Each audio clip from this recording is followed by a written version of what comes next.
and welcome to another episode of Mentor Musings. As always, I am JC and I'm joined by my co-host Brett. Hey, Brett. Hey, morning, JC. How are you today? Doing great. Let's dive right in. So this week, Brett, I had an interesting conversation with an entrepreneur, and I'm curious to get your thoughts on it. They were talking about the challenge of having an investor in their cap table who is also an advisor. And just for the sake of clarity, sometimes when we talk about advisors, that could be someone who's just offering advice, or it can be a formal position on a board or within a cap table. So in this case, they are talking about that investor also being in the cap table as an advisor. So I'm curious, Brett, is that something that you commonly see where someone is coming in to invest in a venture and also wanting to serve in a formal or even informal advisory capacity? Yeah, definitely. I think that seems to be the common approach. And when we first started throwing this idea around for the conversation, I kind of thought it even expands a little bit further, because I think you've got the advisor, the investor. Then I think, kind of what we do also is the mentor, right? That just provides third-party unbiased information, whether they're looking for. And I think there's also another advisor that sits in between somebody that sits on a cap table, but it's maybe for fee, right? You go work with the subject matter expert in this area, so you're paying that person a fee to help you. So there's a lot of different resources you could look at. And I think too often, especially call them younger founders that may not have been through the battles a few times, look at those interchangeably. And it's not a good idea, because I think the end game for each of those folks on the outside could be very different, and you may not be getting the advice that you're specifically looking for. Curious, does that kind of fit in what you see as well? Yeah, I think that would definitely trend with what my experience is as well. The other thing that I would say too is that, when you're focused on investors and kind of them having a role, you want people who want to drive the outcome of your venture beyond the check that they're writing, especially for an early stage startup, right? Most rational pre-seed, seed level investors like we are and like others that we know are, they feel like they want to get involved because they can compel the outcome of that venture beyond that check. So they have skills, network knowledge, et cetera. Now, there are a lot of different ways that can formalize. To your point, that could be a subject matter expert that you're paying with cash or equity. That could be, just kind of an informal advisor via an investor, or it could be an advisor, like an uppercase A advisor, part of an advisory board. But you mentioned that last piece that I think is interesting too, which is mentorship. I know for me, as I think about investor, advisor, and mentor, all three of those people or those entities could be one, but they are, in my opinion, three distinct roles. Talking about mentorship, to me, mentorship is kind of both coach and consultant and advisor. So it's kind of, coaching and driving the founder towards advising and driving their business. I don't know, in your mind, I'm curious, Brett, how do you separate the role between, let's say, an advisor and a mentor? Where's that line of demarcation, so that if a founder's talking to someone and they're thinking, man, I'd like this person to be involved, when do they decide whether they're looking for a mentor out of this person or they're looking for an advisor? Yeah, I think it's important. Maybe I'll get your opinion on this in a second, is, kind of having different resources available to you. I mean, later in my career is when I figured out the value of having a third party is not fair, but a mentor that sits out of the organization, but somebody that you can go to, ask questions, get honest feedback on what you're doing. So it may not be a subject matter expert specifically, but they're going to give you unfiltered feedback, or at least that's what I hope your mentors are doing. They're just not a yes person saying, hey, yeah, that makes great, you're going to be awesome, but some realistic feedback. And that could be an advisor on the board or an unofficial advisory board that you can go bounce off of. But what I've found super helpful is having that one person that I can go to, kind of what I'm similar relationship with you, right? That, hey, I'm not afraid to come to you and say, am I out of my mind for thinking like this? And you're going to tell me honestly that, hey, it makes sense. It doesn't make sense. You may want to think about it. And I found that invaluable, and it just waited too long in my career to leverage those resources. And you got to be careful not to overuse, somebody's time. But I found there's a lot of folks, if you surround yourself with the right people, that are more than happy to help you provide that guidance, that want to help you succeed. So to me, that's one person. I think that's almost a no. You have to, it's cost of doing business, find that network that can help you and give you that feedback. But two, then I think it becomes very business specific the help that you need. If it's a subject matter expert, it may make sense that they'd have aligned goals, right? So if they're part of the cap table, that they succeed when you succeed makes sense. And then there's the for fee, which to me, I think is the most dangerous. and I say that as a relative term because their goal is to get paid and provide a service, and they may not be attached to you for the long term. There may be nothing you could do about it, right? I need this dev work or tech work, or I need something in marketing to help, set this up. So to me, there's the spectrum of those three, and you just really have to be conscious and aware of the goals for each of those folks or teams of folks when you're using them.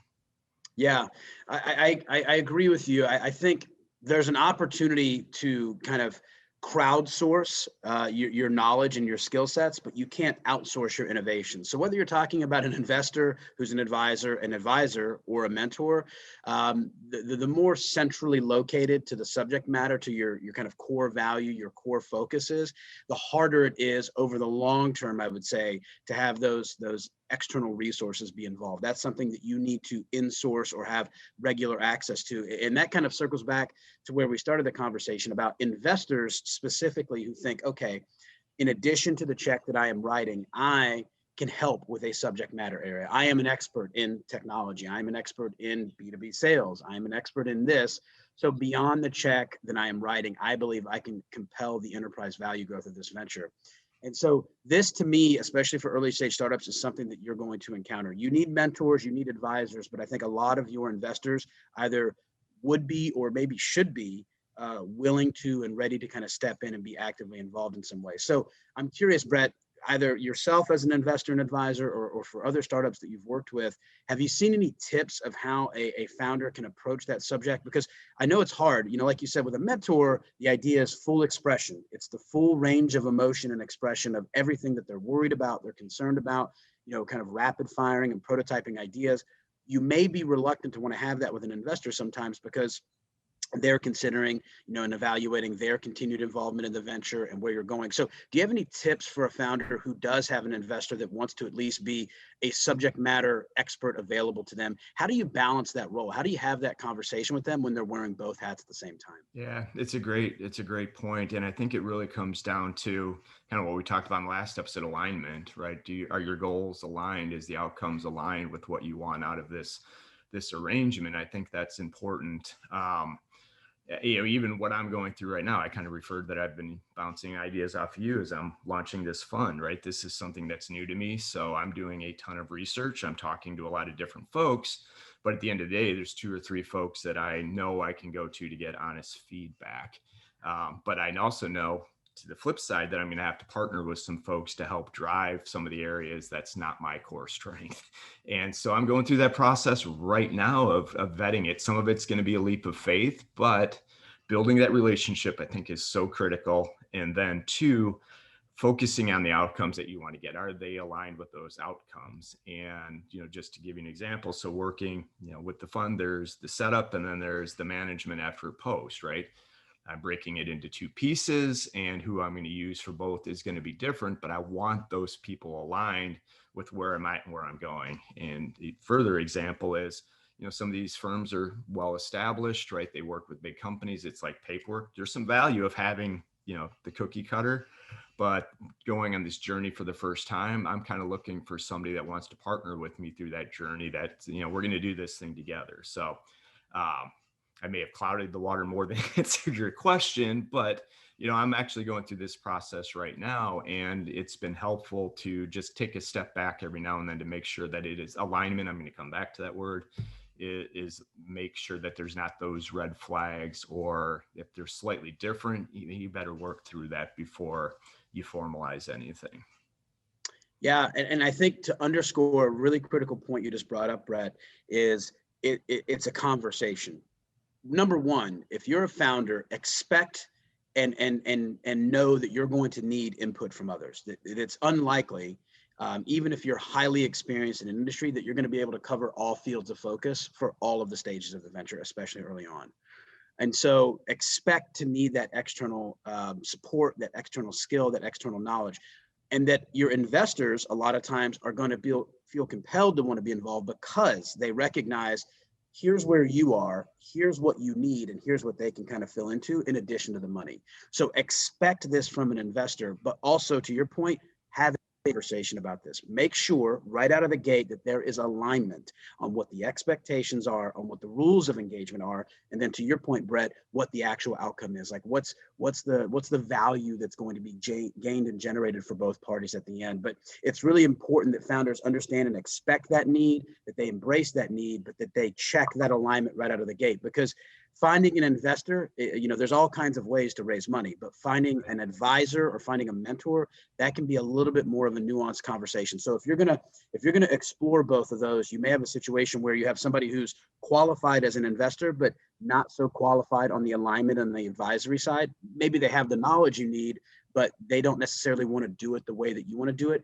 That is a yellow flag that you need to address directly and early on. Taking that money from them and then basically not following through on the advisory side is not going to be a good relationship for anyone. So I would say this, that in the situation where you have someone who's an investor and they want to be an advisor, have that conversation before the check is even written and make sure that everybody understands where their alignment is and where they want to go from here. So yeah. Brett, any final words or thoughts on this? No, but I do want to probe that a little bit with you to go deeper, because I think there's that opportunity to bring in advisors / investors that fill in weaknesses or gaps in your knowledge, which kind of goes back to subject matter expert, but just don't blindly accept the fact that they are subject matter experts. I've seen, again, this specific example that, hey, we're looking to scale the business. I'm going to bring in the salesperson, right? So if you go talk to a sales specific subject matter expert, that's all you're going to get. You're not getting the bigger picture, which can be hard to balance kind of a general contractor as you're looking across it. If you go very focused in one, and to your point, if they just want to drive that area, you could be button heads all the time. And that's just not the arrangement. You want a good give and take, back and forth, have a discussion. But man, if you can find somebody to complement your skill set, just like we talked about with co-founders, that tends to be the best relationship. If you bring an advisor / investor that is a technology savvy person, like you, JC, man, you're going to probably be button heads more than you need to. You still got to have that one point. So I think I just wanted to underscore what you had talked about, because I do think there's so much value, but there's also, you said, the yellow flag or risk if you don't think through all the outcomes. Absolutely. Yeah. You said it best, Brett. Make sure that you're aligned, make sure that you're having this conversation with your investors, advisors, and make sure that you're validating the subject matter expertise that they're giving you. Just to speak to sales, kind of your background and in your focus area, I know that you talk to a lot of entrepreneurs about. I hear a lot of entrepreneurs say, well, I'm going to bring on an advisor or an employee, like we're talking about with a co-founder, because of their Rolodex. And there's value in that. It's not subject matter expertise, but it is experience or subject matter experience that they're able to leverage, right? Contacts and connections. But like you said, how much value are you getting of that over a long period of time? So it's really important, regardless of the field of focus, whether it's tech or sales or anything else, that you really explore and drill down on what is the long-term sustainability of the value that's being added. And then once you've identified and validated that and their validation as an investor, then proceed with that alignment conversation, saying, hey, here's how I think we can proceed from here and be successful. Because that's what everybody ultimately wants. Everybody ultimately wants to be rowing in the same direction. You just want to make sure before you get them in the boat that they don't have a different type of paddle. Exactly. And just to put a bow on that, circling all the way back, and that's where a mentor / advisor that doesn't have necessarily a financial interest in what you're doing can be that sounding board to say, does this resource make sense for me? So again, back to the three, there's resources for you. Just be intentional about what you're doing. Very well said, Brett. Very well said. Well, thanks everybody for tuning into another episode. Please like, comment, share, tell other founders about what you learned today. Share this with someone else. Brett and I are doing this to create a platform where we can send the message out, and we need your help doing that. So subscribe, like, share, follow us on LinkedIn and Twitter. We're available if you have any comments or ideas, but we appreciate everybody tuning in. And until next time, we'll wish you guys the best of luck with your venture. Yeah. Cheers. We'll see you next week. Thanks, JC. Bye, guys.